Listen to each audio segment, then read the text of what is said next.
mucho hasta este punto. Hasta este punto nos ha hablado mucho porque muchas veces se lee el libro de Éxodo, se estudia el libro de Éxodo y vemos, ¿no?, el actuar, la rebeldía del pueblo, duros de cerviz, testarudos y el pueblo quizás renegando de Dios y decimos, ah, mira cómo han sido los israelitas, cómo pudieron haber desconfiado así de Dios, de tantos milagros, y como que nos sorprendemos y de pronto olvidamos que la palabra nos está diciendo que nosotros somos tal igual, ¿no? Somos igualitos de rebeldes y quizás peor, ¿no? Porque a nosotros se nos ha revelado a través de la palabra de Dios la redención en Cristo. Nosotros tenemos la ventaja, el privilegio de tener el Santo Espíritu que está ahí constantemente hablándonos a través de la palabra y en muchas ocasiones contristándose debido a nuestros actos de rebeldía, incredulidad o qué sé yo, ¿no? Y entonces cuando vemos eso a través de la palabra decimos, bueno, yo soy peor que que el pueblo de Israel, ¿no? Entonces, pero lo que nos va a alentar y nos va a dar esperanza es que Cristo pagó por nuestros pecados y que por gracia somos salvos, pero nos ha llamado a perseverar. Y ya no estamos en Egipto, estamos en ese camino a la vida eterna, pero estamos en el camino, ¿correcto? Entonces, hoy nos toca ver la última parte y recordemos, estamos en el capítulo 38, verso 9 al 31, vamos a estudiar hoy, pero para poder entrar en contexto, ¿no? ¿En qué parte de la historia estamos? Estamos en esa parte de la historia donde ya se está haciendo realidad la construcción del tabernáculo. Estas indicaciones que Dios había dado a su pueblo desde el capítulo 25 al capítulo 30, y mientras que le hablaba a Moisés allá en el monte y le decía, harás tal cosa y construirás y harás el arca del pacto de tal medida, de tal material, de madera de acacia, bañado en oro, y harás el tabernáculo en general con cada uno de sus utensilios, pero todo eso era un harás, harás, harás, ¿no? Eran indicaciones que Dios le daba a Moisés para que luego cuando él descienda se lo haga saber al pueblo. Descendió y se dieron una serie de eventos que hemos visto, pero ahora ya están en el cumplimiento, ¿no? Por eso que encontramos constantemente desde el capítulo 35 en adelante, encontramos la palabra hizo o hicieron, hizo e hicieron, y después todos los demás versículos idénticos a los anteriores, es decir, hicieron tal como Dios les había mandado, ¿no? Ya la semana pasada vimos en el capítulo 37 cómo hicieron cada uno de los mobiliarios del tabernáculo, del lugar santísimo y del lugar santo, y también estos mobiliarios que estaban en el atrio, que venía a ser el patio, ¿no? Habíamos visto cómo hicieron el arca del pacto, cómo hicieron la tabla o la tapa del propiciatorio del arca del pacto, cómo hicieron el candelero de oro, cómo hicieron la mesa del incienso, cómo hicieron los panes, la mesa de los panes, cómo hicieron el lavacro, la fuente donde se iban a lavar, y cómo hicieron también el altar del sacrificio o el del holocausto, ¿no? Y capítulos más atrás vimos incluso cómo hicieron cada una de estas cortinas que cubrían el tabernáculo en sí, ¿no? Entonces, ahora vamos a ver ya en esta última parte cómo hacen el cerco perimétrico ya, ¿sí? El cerco perimétrico, y básicamente ya lo hemos estudiado el significado, medidas y todo ello cuando Dios dio las indicaciones. Entonces, básicamente en esta porción vamos a leerlo y vamos a ver el cumplimiento de lo que Dios ya ha dicho. Y bueno, si quieres saber más detalles, yo te invito a síguenos ahí en el YouTube, ahí está, cada capítulo tiene su respectiva explicación, ¿no? Pero entonces, si todos ya estamos, vamos a comenzar del verso 9, dice, hizo, mire esa palabra nuevamente, hizo asimismo el atrio. ¿Qué es el atrio? El atrio viene a ser el patio, ¿no? Que estaba fuera del lugar santo y lugar santísimo, dice. Hizo asimismo el atrio del lado sur. Al mediodía, dice, las cortinas del atrio eran de 100 codos, de lino torcido. Sus columnas eran 20, sus 20 basadas de bronce. Los capiteles de las columnas y sus molduras de plata. Y del lado norte, cortinas de 100 codos, sus columnas 20, con sus 20 basadas de bronce. Los capiteles de las columnas y sus molduras de plata, nuevamente, ¿no? Del lado occidente, cortinas de 50 codos, sus columnas, dice, 10, sus 10 basadas, los capiteles de las columnas y sus molduras de plata, nuevamente, ¿no? Vemos una constante ahí de las columnas, sus molduras, sus basadas.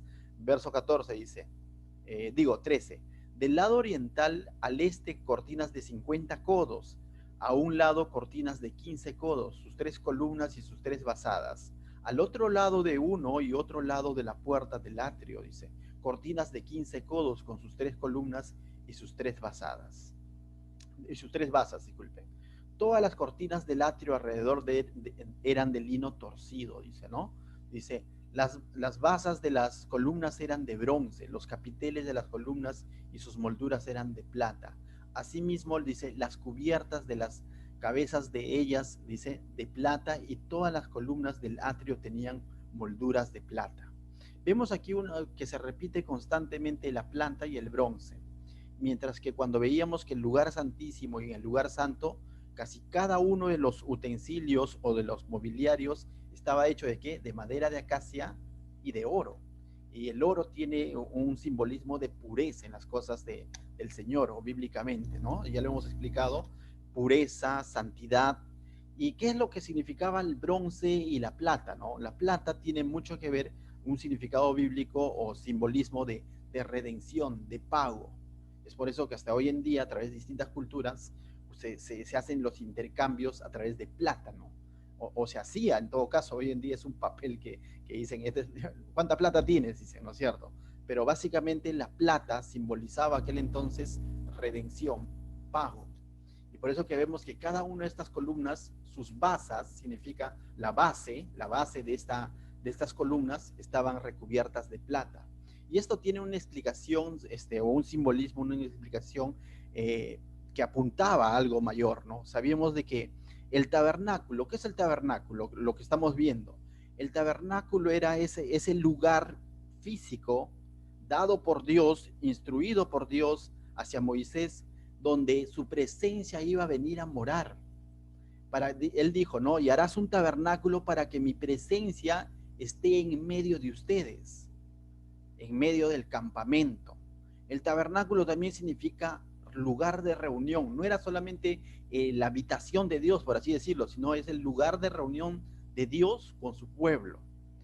Pero al estar este tabernáculo sobre la tierra, este tabernáculo físico, que sabemos que es un tabernáculo, que es un bosquejo del verdadero tabernáculo celestial del cual nos habla Apocalipsis, este tabernáculo al mismo tiempo no podía estar en contacto directo con la tierra, que es como esta tierra que ha sido maldecida desde el Génesis, ¿no? Esta tierra del cual ha sido hecho el hombre, el polvo, ¿no? Esta tierra que significa pecado. Entonces, el tabernáculo de Dios estaba sobre la tierra, pero con bases de ¿qué? De plata. Y esto significaba algo, que esta plata, como te vuelvo a decir, es el medio redentor, ¿no? De alguna manera, la santidad de Dios sobre ¿qué? Sobre la tierra, para que su presencia venga a morar en medio de su pueblo. Pero recuerda algo, esto apunta a algo mayor, a una realidad espiritual mayor. No hay, no es posible que una persona hoy en día tenga comunión, reunión con Dios, si primero tus pecados no han sido pagados, si primero no ha habido redención por tu vida. Nadie se puede jactar y decir yo tengo una comunión plena con Dios. Nadie podría decir hoy en día yo soy templo del Espíritu Santo si primero no ha habido un pago por tu vida. ¿Y cuál ha sido el pago? No ha sido plata. El pago por tu vida, como dice el mismo Señor Jesucristo, ha sido su sangre preciosa. De tal manera que nosotros hoy tenemos comunión con Dios. Somos tabernáculo del Espíritu Santo, templos del Espíritu Santo, pero no con todos nuestros pecados. El Espíritu Santo viene a morar sobre la vida de un pecador, pero antes alguien pagó por el pecado de ese pecador, valga la redundancia. Y ese alguien es la sangre preciosa de Jesucristo. Entonces esto indicaba algo, apuntaba a algo mayor. Y ese algo mayor es Jesucristo, que viene a ser hoy en día el libro de Juan, capítulo 1, dice que el verbo, ¿no es cierto? Hemos hablado del verbo, pero el verbo se hizo carne y vino y habitó entre nosotros. Esta palabra habitó significa hizo tabernáculo entre nosotros. Vino y restableció nuestra comunión con Dios. Pero antes de que suceda eso, ¿qué es lo que tuvo que hacer? Pagar por tus pecados y por mis pecados. De tal manera que ahora podemos decir que tenemos una relación estrecha con Dios y que hoy podemos decir una segunda verdad, que somos templos del Espíritu Santo. pero no en nuestras fuerzas, porque de lo contrario, ¿cómo es que un Dios santo, tan santo, puede tener comunión contigo y conmigo? Que constantemente metemos la pataza, ¿no? Que constantemente fallamos al Señor. ¿Cómo podemos decir que tenemos comunión? Es porque alguien pagó por tu vida, y ese es Jesucristo. Amén. Entonces, eso, bueno, ya lo habíamos explicado, pero viene a mi mente esta noche y te lo menciono, ¿no? Por eso que vemos constantemente la palabra plata. También vemos la palabra bronce. El bronce es simbolismo de justicia. Hemos sido justificados en Cristo, ¿no? Entonces, estas columnas eran al mismo tiempo, revelaban para el pueblo que lo veía de fuera, revelaban de que en este lugar ellos podían ser justificados simbólicamente cuando llevaban sus sacrificios, ¿no? Era un lugar donde iban a justificarse por sus pecados del año, por así decirlo, ¿no? Entonces iban y llevaban su sacrificio. Entonces este lugar del tabernáculo significa muchas cosas: comunión con Dios, morada de Dios, lugar de redención, lugar de justificación. Pero todo este tabernáculo apuntaba a una persona, que es Cristo, en quien tenemos comunión con Dios, en quien nuestros pecados han sido perdonados, en quien hemos sido justificados, y quien ha sido el sacrificio perfecto. Así como en este tabernáculo se realizaban sacrificios día tras día, año tras año, Jesucristo, dice el libro de Hebreos, que una sola vez y para siempre. Entonces, este tabernáculo apunta a Cristo, y hemos visto en cada uno de los mobiliarios que Cristo estaba en medio de todo esto, o cada uno de estos objetos apuntaba a Cristo, ¿no? Entonces, seguimos leyendo verso 18, dice, ¿no? 17. Las basas de las columnas eran de bronce, los capiteles de las columnas y sus molduras de plata, nuevamente. Asimismo, las cubiertas de dicen, de las cabezas de ellas de plata, y todas las columnas del atrio tenían molduras de plata.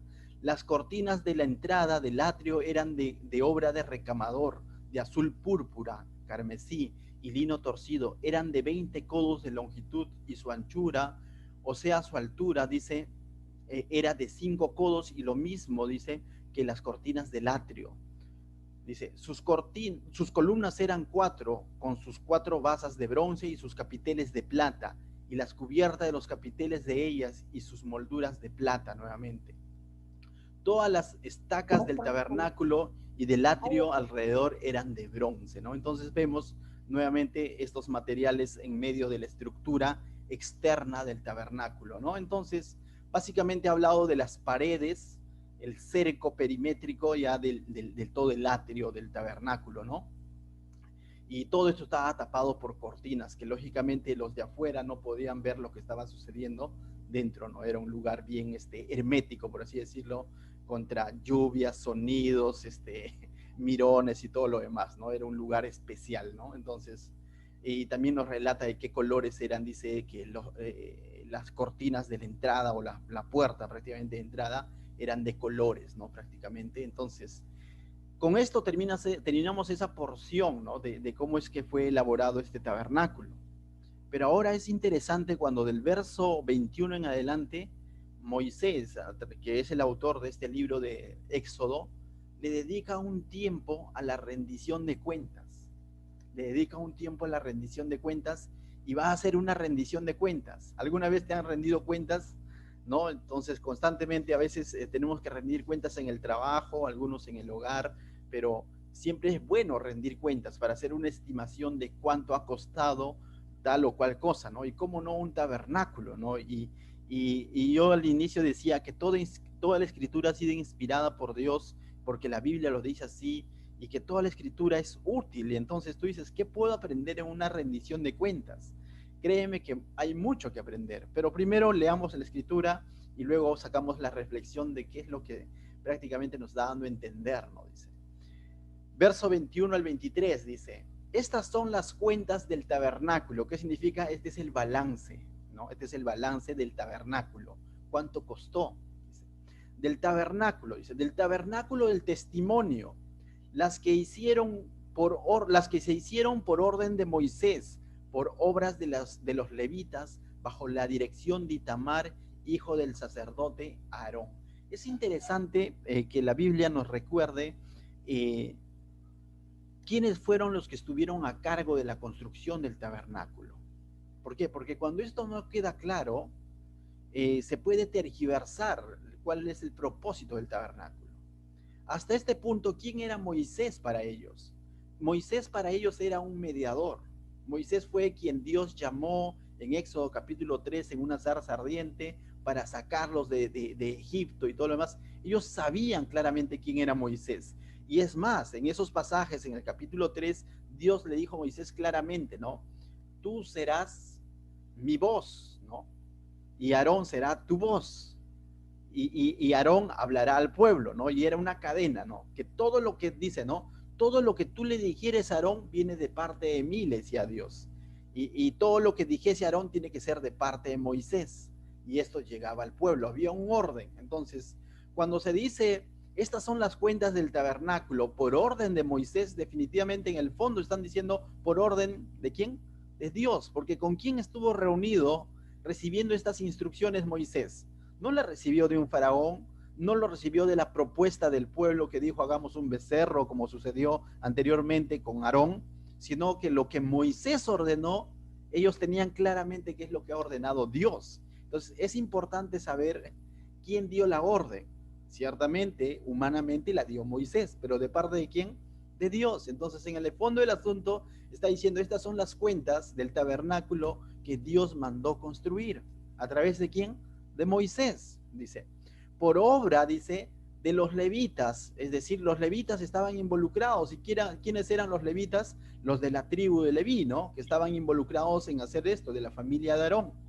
Dice, bajo la dirección de Itamar, hijo del sacerdote Aarón, justamente dice, hubo alguien que dirigió esta obra. ¿Y quién fue? Uno de los levitas, hijo de quién?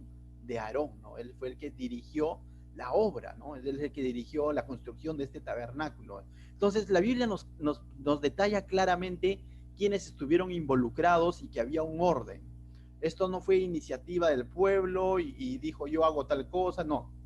Había un orden, ¿no? Entonces, en las cosas del Señor siempre hay un orden. Cuando viene de Dios va a haber un orden, ¿sí? Y rápidamente tenemos que identificar ese orden. No es porque a alguien le nació. Verso 22 dice, y Besalelel, hijo de Uri, dice, también estuvo. ¿Se acuerdan que también habló de Besalelel? ¿Quién era Besalelel? A quien Dios le había dado, ¿qué? Un espíritu de sabiduría, de arte, de todo, ¿no? De ciencia, todo. Era un hombre que bien capacitado, pero interesantemente, cuando se da la orden, se dijo que el Espíritu de Dios ha venido sobre él. Es interesante lo que, como decir hoy en día, ¿no? El Espíritu Santo fue el que lo guió, ¿no? Porque el Espíritu de Dios no es otro más que el Espíritu Santo, que vino sobre Besaleel exclusivamente para esta obra, ¿no? Y no solamente sobre él, más adelante nos va a mencionar otro nombre, ¿no? A Oliab, ¿no? Entonces dice, y Besalelel, hijo de Uri, hijo de Ur, de la tribu de Judá, hizo todas las cosas que Jehová mandó a Moisés. Y eso por eso que yo te decía, la orden de Moisés no es que a Moisés le nació hacer un tabernáculo, sino Dios le dio esta orden. Verso 23 dice, y con él estaba Aholiab, hijo de Ahisamac, de la tribu de Dan, artífice, diseñador y recamador de azul púrpura, carmesí y lino fino, ¿no? Entonces, básicamente vemos quiénes estuvieron a cargo de la obra, ¿no?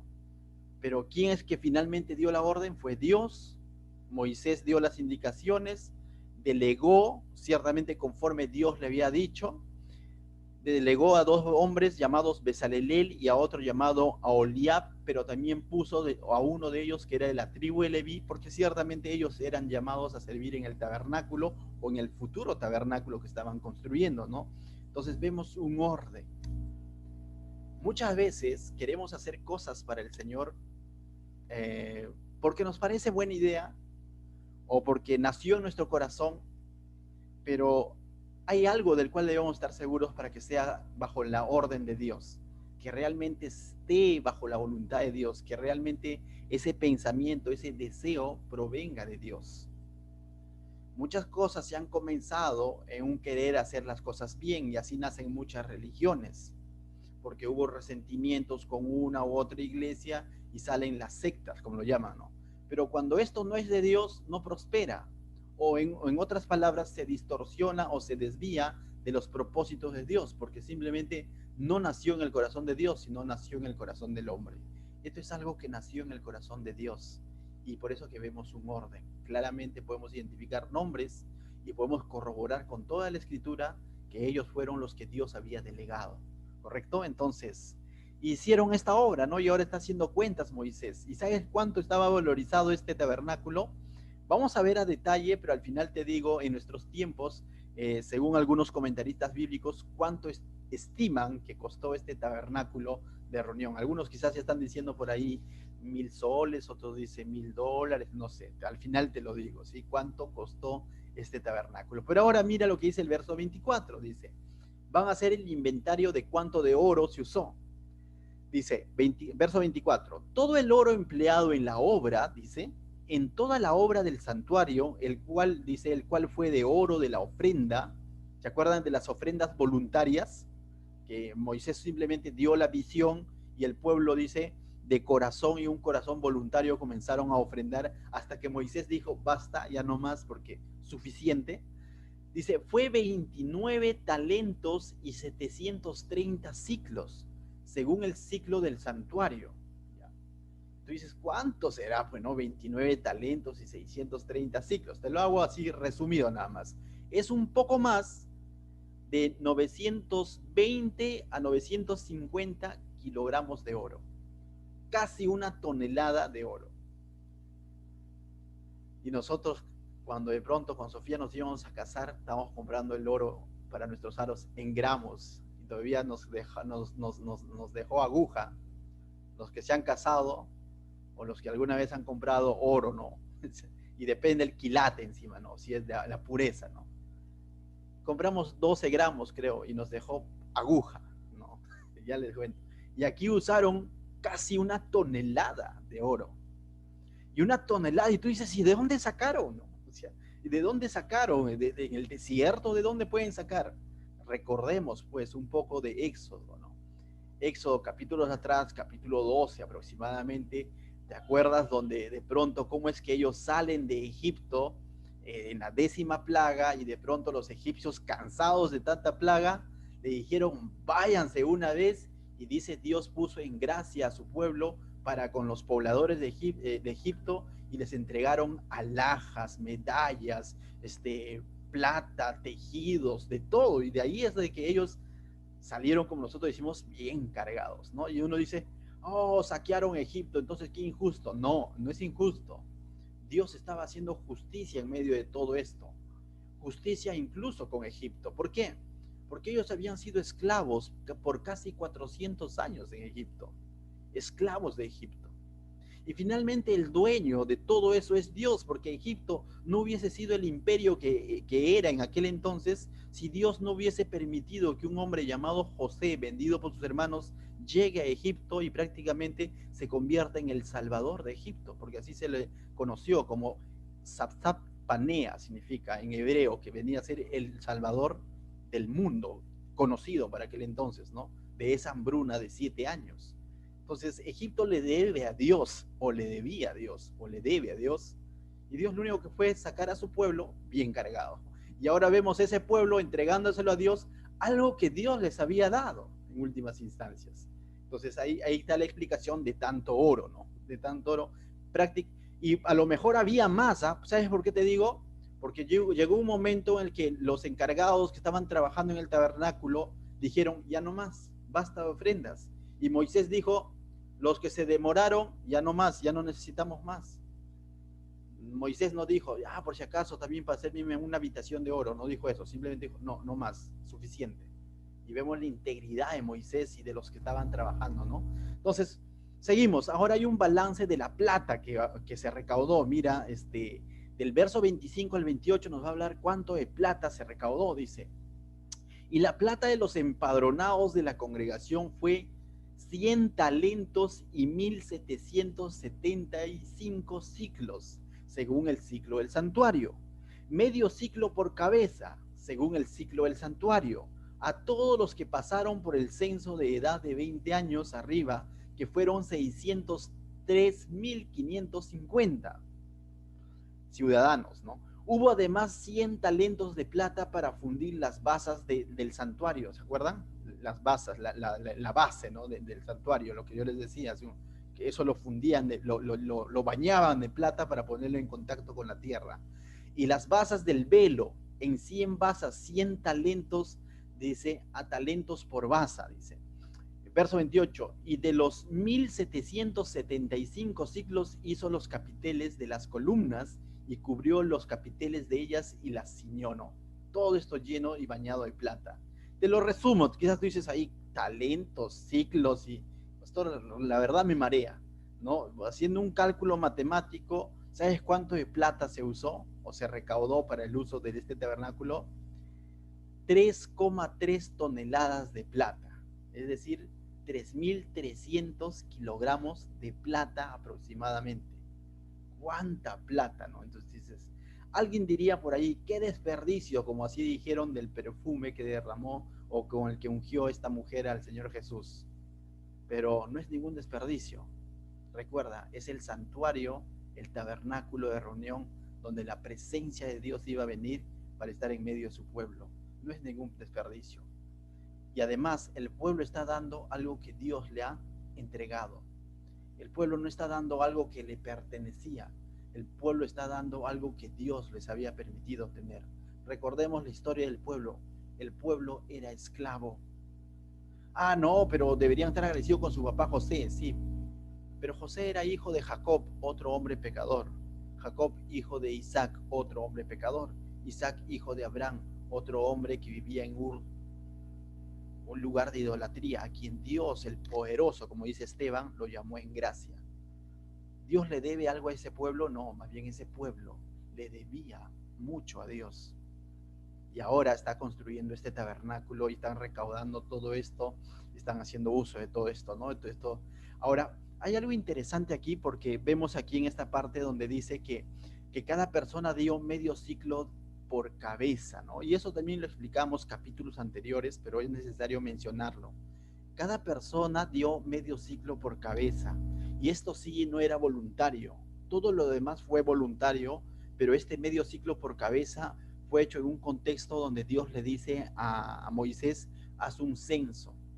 Y cuando Dios le dice a Moisés, haz un censo, le dice que el censo tiene que ser hecho con una especie de pago o ofrenda del pueblo, de todos los que son considerados ciudadanos mayores de 20 años, tenían que dar una ofrenda de medio ciclo de plata, porque este medio ciclo de plata les recordaba a ellos de la deuda que tenían con Dios cuando los sacó de Egipto, de tal manera que ellos ahora son pueblo de Dios y esto simplemente es un recordatorio. Pero es algo interesante que cuando Dios dio esta indicación a Moisés para que haga censo y que cada uno de ellos dé medio ciclo de plata, no le dijo, ninguno me dé más ni tampoco menos. No quiero un ciclo completo, tampoco menos, simplemente medio ciclo por cada persona mayor de 20 años. Y esto nos explica algo, que todos, ricos, pobres, siervos, esclavos, valen lo mismo. ¿Me dejo entender? Que todos tenían que dar un tipo de ofrenda idéntica. Nadie puede decir, no, pero Moisés, mira, yo quiero dar más. No, el Señor me ha prosperado, tranquilo. Eso puede ser otro tipo de ofrenda. Pero la ofrenda de redención, como lo llamaban, por el censo que está haciendo, para que se los identifiquen como ciudadanos, para saber cuántos hombres computaba el pueblo de Israel, no niños, ¿sí? Por eso varones de 20 años tenía que ser medio ciclo. Y esto indica también algo espiritual. La misma sangre que derramó Cristo por un pobre, la derramó por un rico. La misma sangre que derramó Cristo por Donald Trump, la derramó por la persona más pobre de este mundo. A los ojos de Dios todos valemos igual. A los ojos de Dios todos valemos lo mismo. Nadie podría decir, Cristo entregó más por mí. Cristo se entregó a sí mismo por todos, de tal manera que a los ojos de Dios todos somos iguales en dignidad, todos los que hemos creído en Cristo. No es que Cristo ama más al pastor y ama menos al hermano recién convertido, a todos nos ama por igual. Porque así de la misma manera como Dios rescató de Egipto a ricos y pobres, a esclavos y amos, también hoy en día Cristo ha entregado su vida por el terrorista, por el presidente. Ha entregado su vida por el alcohólico y por el educado, por el Premio Nobel de la Paz. De tal manera que también demanda de nosotros, no una ofrenda de medio ciclo de plata, pero según el libro de Romanos capítulo 12, verso 1, demanda de nosotros una entrega sincera, genuina, donde nadie podría decir, yo doy más. Si estoy agradecido por mi salvación, entonces yo ofrendo tanto o tanto. No se trata de montos. Todos por igual. ¿Qué es lo que todos podemos entregar por igual en agradecimiento a lo que Dios ha hecho en nuestra vida? Romanos 12:1 dice, así que hermanos, recuerda, esto es para los hermanos, para los cristianos. Así que hermanos, os ruego por las misericordias de Dios que presentéis vuestros cuerpos en sacrificio vivo, santo, agradable a Dios, que es vuestro culto racional. Es lo único que todos los seres humanos podemos presentarlo por igual. Tu vida en sacrificio vivo, santo, agradable a Dios. Nadie puede decir, no, yo presento más, porque todos somos valiosos o del mismo valor a los ojos de Dios. La pregunta de esta noche es, ¿estás presentando tu vida como sacrificio vivo, santo, apartado para Dios, agradable a Dios? Ese es tu culto racional. Cuando te entregas de mente, corazón, alma, cuerpo, ojos, manos, boca, consagrado para el Señor, eso es tu culto racional. No el que ofrenda más, no el que ayudó a los niños pobres, que es bueno hacerlo. Es bueno hacerlo. Pero en eso cualquiera podría decir, yo ofrendé más, y otro podría sentirse menos diciendo, yo no tengo para ofrendar. De la misma manera como en ese momento tuvieron que cada uno medio ciclo de plata, todos por igual, hoy en día tú puedes entregar tu vida completa al Señor. Es lo único que podemos entregar por igual. Porque si se trata de otra cosa, siempre va a haber alguien que puede dar más que tú, ¿sí o no? No, yo doy más aquí, no, yo sirvo más al Señor, yo sirvo 18 horas al Señor, viene otro y sirve 19. Ahí puede haber diferencias, pero en entregar tu vida completa, todos lo podemos hacer por igual. La pregunta es, ¿lo estaremos haciendo? Es otro asunto, ¿no? Entonces, esta noche, recuerda, en ese mismo contexto de Romanos, en el verso 13, dice que es interesante cuando Pablo aclara, dice, ¿no? Que no tenga más alto concepto de sí mismo que el que debe tener, le dice a la iglesia, ¿no? Dice, lo voy a leer completo. Digo pues por la gracia que me es dada a cada cual que está entre vosotros, dice. Está hablando a la iglesia, que no tenga más alto concepto de sí mismo que el que debe tener. A veces nos creemos más valiosos que otros. Falsedad de falsedades, te estás engañando. Dice, sino que piense de sí mismo con cordura, conforme a la medida de fe que Dios repartió a cada uno. Ese mismo Dios nos ha dado una medida de fe. Y si viene de Dios, no es chiquito ni es grande, es de Dios. Alguien me dijo tiempo atrás, cuando yo decía, sí, pero ya acá tenemos una iglesia pequeña, un pequeño ministerio, y me dijo, Anderson, no hables de pequeño ministerio, porque si es de Dios, es valioso para Dios. De la misma manera, tu vida, tu ministerio, es tan valioso como del famoso predicador. Es lo mismo. Si es de Dios, es de Dios, porque Dios es el que lo hace valioso, no el número, no la cantidad, no la pompa, no la elocuencia. ¿Estás entregando tu vida como sacrificio vivo y agradable a Dios? Esa respuesta queda en ti. Amén. Continuamos con el inventario. ¿Te das cuenta que el inventario tiene mucho que decirnos? Verso 29 dice, ahora va a ser el inventario de bronce, dice, verso 29 dice, el bronce ofrendado fue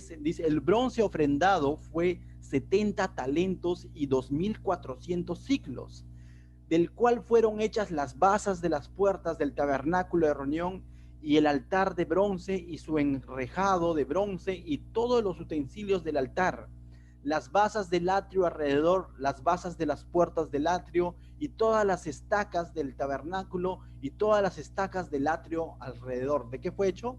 De bronce, dice, ¿no?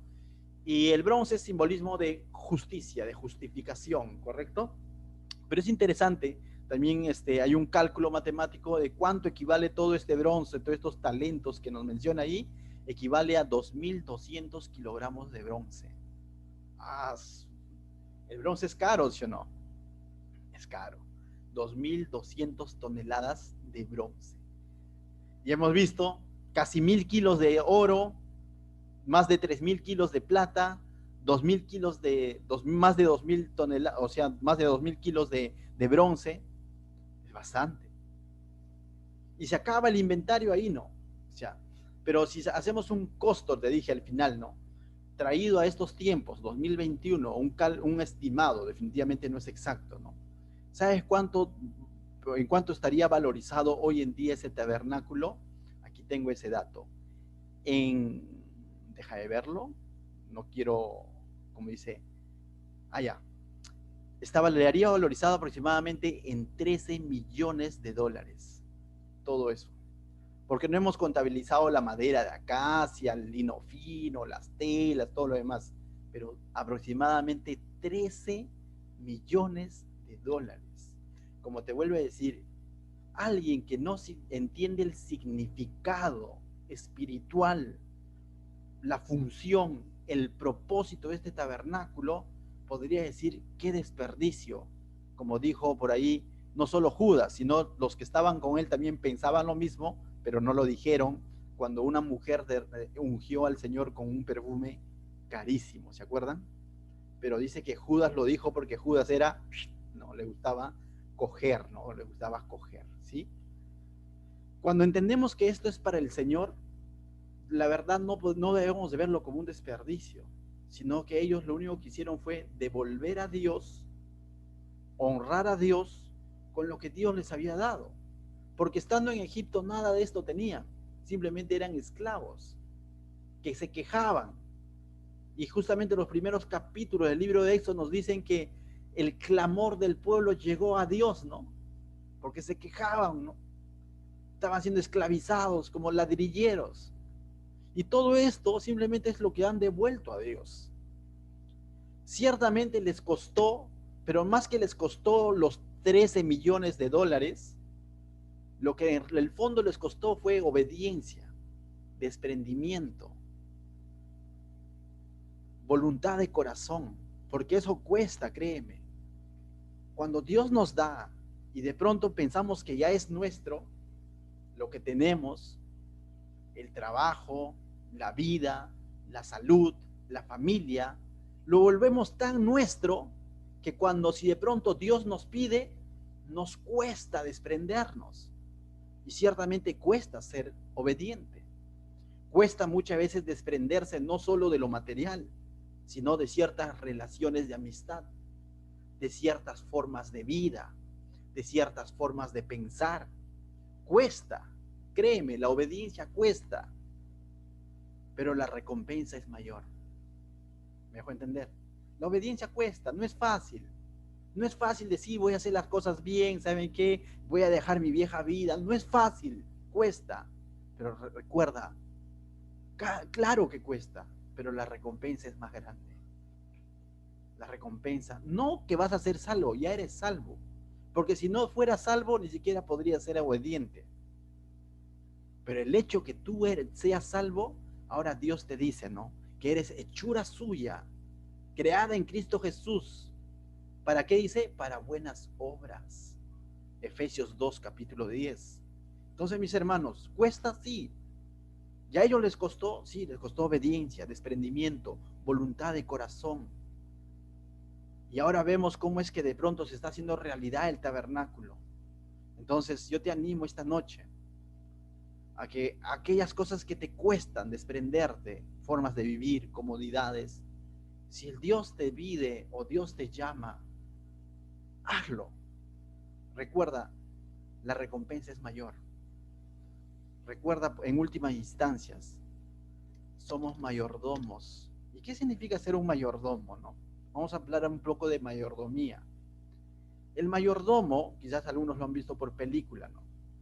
Es el que tiene las llaves de la casa, ¿no? Hoy en día se le conoce incluso como administrador, cuando se habla en las empresas. El administrador es una especie de jefe, ¿no? O sea, el que maneja, el que hace y deshace todo, ¿no? Se encarga de muchas cosas, Pero te pregunto, ¿será el dueño? No es el dueño.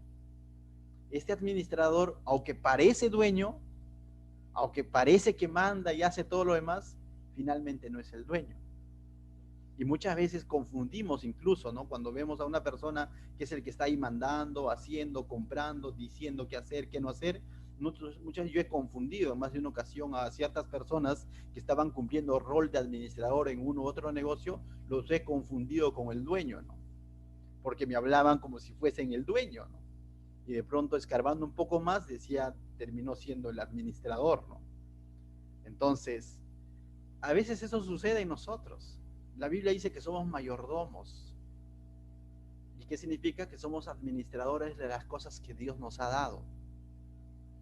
Y hay algunos principios de la mayordomía. La mayordomía no solamente es cómo se debe manejar el presupuesto de la iglesia o si vamos a construir un templo para la iglesia. No, no, no. Cuando estoy hablando de mayordomía, estoy hablando de algo que va mucho más allá. Estoy hablando de una mayordomía mucho más amplia. Un mayordomo cristiano es en toda área de tu vida. No solamente en temas de iglesia, de construir algo, sino en cada área de tu vida. Debemos entender que la salud nos los ha dado Dios. El trabajo nos los da Dios. Los talentos que puedas tener, o no, yo soy hábil para tal cosa, te lo dio Dios. Los dones espirituales en la iglesia te lo da Dios como Él quiere. Esa familia que tienes, incluso los hijos que tenemos, nos los ha dado Dios. Herencia de Jehová son los hijos. De tal manera que si entendemos que no somos entonces los dueños, como dicen, no, yo soy dueño de mi destino, dicen por ahí, ¿no? Bueno, estás cegado, te equivocas.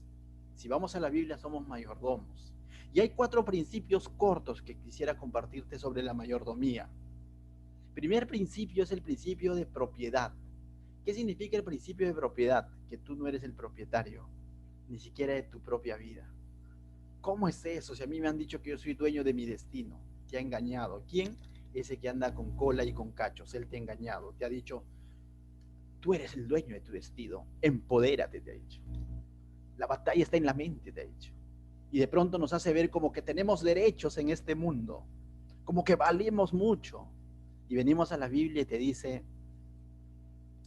hay un creador, alguien te ha creado con un propósito y necesitas reconciliarte con tu creador. Necesitas rendir tu vida a ese creador, rendirle cuentas de tu forma, cómo estás viviendo a ese creador. Ah, pero ese mensaje no me gusta, pero es así. Desde el principio, desde el Génesis, vemos que Adán como tal no existió. Dios lo creó, ¿no? Y lo puso sobre su creación. ¿Para qué? Para sojuzgarla. ¿Qué es sojuzgarla? Para administrarla. Para enseñorearse de la creación. Para que se sirva, para que disfrute de la creación. Pero en últimas instancias no debe de olvidar que está puesto para administrarla. Ciertamente el administrador goza de muchos beneficios, ¿no? No se va a privar, pero finalmente tiene que entender que no es el propietario. Ahí viene el problema, cuando creemos que somos dueños de nuestra vida o de nuestro destino, ¿no? No se metan conmigo. Hay alguien que se puede meter y es Dios. Yo cuando era mundano decía una frase, el mundo me hizo así y nadie me puede cambiar. Vine a Cristo y me transformó de pies a cabeza. Y eso tiene que suceder en nuestra vida. Salmos 24:1 dice, de Jehová es la tierra y su plenitud, el mundo y los que en él habitan. ¿Quiénes? Que de él es la tierra, su plenitud, el mundo y los que en él habitan. Todos. Todo es de Dios. O sea, no hay nada en esta tierra que podría decir, no, yo me he creado solo. Nada. Ni el más adinerado de este mundo podría decir, yo me valgo por mí mismo. Lo dice quizás, pero ante Dios, todos somos de Dios. Todos hemos sido creados por Dios y para Dios, según el libro de Efesios 1:16, si no me equivoco. Colosenses, corrijo. Segundo principio de la mayordomía. Primer principio, principio de propiedad. Ten en cuenta quién es el propietario, es Dios. Segundo principio, el principio de la responsabilidad. ¿Y cuál es el principio de la responsabilidad? Que Dios me ha puesto como administrador de mi propia vida, de mi familia, de mi ministerio, sí, pero tengo que ser responsable. No puedo ser negligente. En algún momento estudiaremos la parábola de los talentos. No. Pablo, cuando escribía a Timoteo, mira lo que le decía en el capítulo 2, verso 15, segunda carta a Timoteo. Pablo le dijo: procura con diligencia presentarte a Dios aprobado. No a presentarte como tú quieras, ¿no? Procura con diligencia presentarte a Dios aprobado. Si tuvieras que presentarte a Dios hoy y rendirle cuentas como administrador que eres, hoy te hace la llamada y te dice: es momento de que partas a mi presencia. ¿Qué le dirías? Y te diría: ¿qué has hecho de tu familia? Ahí, no, ¿qué? ¿Cómo están tus hijos? Ahí, ¿cómo está ese talento, esa habilidad que te he dado? Ahí, ¿qué le responderías? Debemos obedecer el consejo que dio Pablo a Timoteo. Procura con diligencia presentarte a Dios aprobado, como obrero que no tiene de qué avergonzarse, que usa bien la palabra de verdad. Noche tras noche estás aprendiendo la palabra de verdad. Noche tras noche estás aprendiendo la Biblia de verso a verso. Yo quito mis cargas y te los pongo. Digo, está en ti, si la obedeces, la crees, la vives. Mi función es compartírtela y obedecer yo también lo que estoy compartiendo, pero yo no puedo obedecer por ti. Cada uno de nosotros somos responsables de cómo hacemos uso de la palabra que Dios está trayendo a nuestro corazón. Entonces, segundo principio es el principio de la responsabilidad. ¿Quién es responsable? Cada uno. Esto es personal. Es personal. Tercer principio, el principio de la rendición de cuentas. Todo administrador llega un momento en el que va a rendir cuentas. Cada uno de nosotros en algún momento vamos a partir y vamos a rendir cuentas al Señor.